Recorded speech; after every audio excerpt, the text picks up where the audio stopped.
सिर्फ ताज और तख्त की नहीं, ये कहानी है सत्ता, साजिश और क्रूरता की।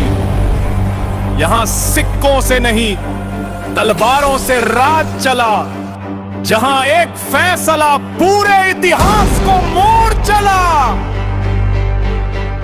55 300 साल एक ही सिंहासन, कभी न्याय की बात, कभी खून का शासन।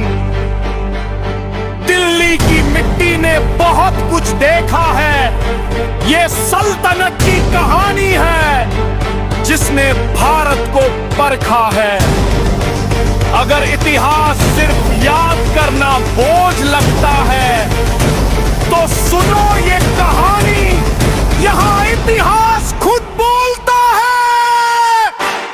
1206 से 1526 तक का पूरा सफर अब शुरू होती है दिल्ली सल्तनत की पहचान।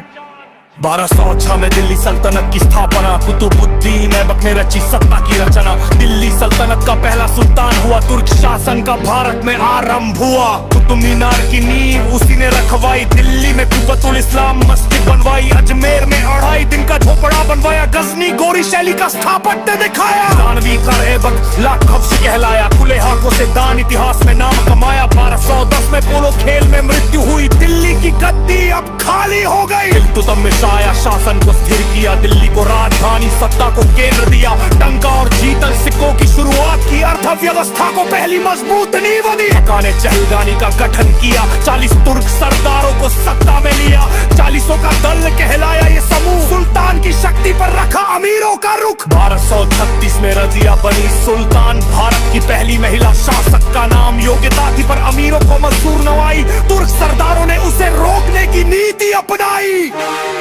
फिर सत्ता में बल बनाया, लौ और रक्त नीति को अपनाया। सिजदा और कई बोझ की प्रथा चलाई, सुल्तान सर्वोच्च यही नीति अपनाई। गुलाम वंश के अंत में सत्ता हुई कमजोर, अमीरों की साजिश, राज सत्ता में शोर। बलबन के बाद शासक रहे निर्बल, इसी अवसर पर बदला सत्ता का चक्रबल। 1290 में सत्ता का रंग बदला, जलालुद्दीन खिलजी ने तख्त संभाला। गुलाम वंश का अंत यही हुआ, खिलजी वंश का दिल्ली में उदय हुआ।